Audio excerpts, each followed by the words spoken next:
Mickey bienfaiteur!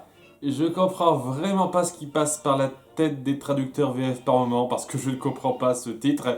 En tous les cas, il y a Mickey qui organise une petite soirée théâtre pour sa bande de petits-neveux. D'après le titre, c'est censé être pour les orphelins, mais ils sont un peu tous de la même race là. Ou alors depuis le début, ceux qui appellent Mickey Oncle Mickey sont des orphelins dont il s'occupe de temps en temps.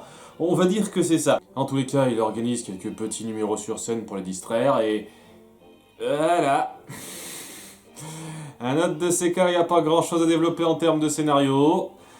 Et au passage, le fait que ce soit des gamins qui suivent ça ne joue un rôle que pour la partie avec Donald, dont on va enfin parler un petit peu. C'est la première fois qu'il apparaît dans ces courts-métrages-là. C'est pas la première fois qu'il apparaît dans un court-métrage, évidemment, on en a déjà parlé lorsque j'ai traité les Silly Symphonies.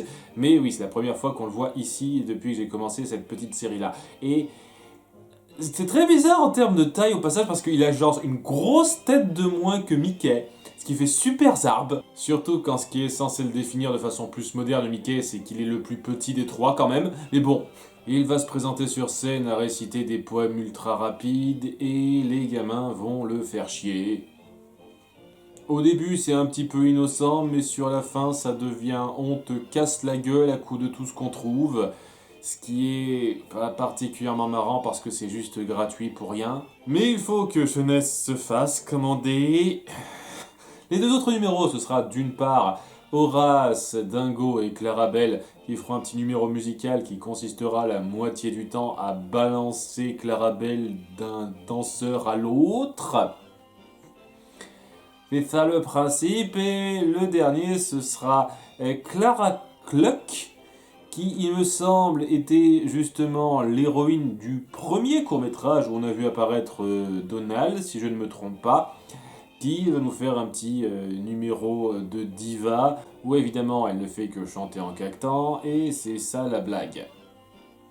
Mouais, c'était pas fameux, désolé, il y a pire dans le genre, mais ça fait partie des nombreux cas qui ne servent pas à grand chose et qui ne racontent rien d'intéressant. Dans un sens, heureusement que la cruauté gratuite sur Donald est là, sinon ce serait particulièrement plat, mais c'est pas non plus comme si ça a rehaussé vraiment le niveau cette partie-là.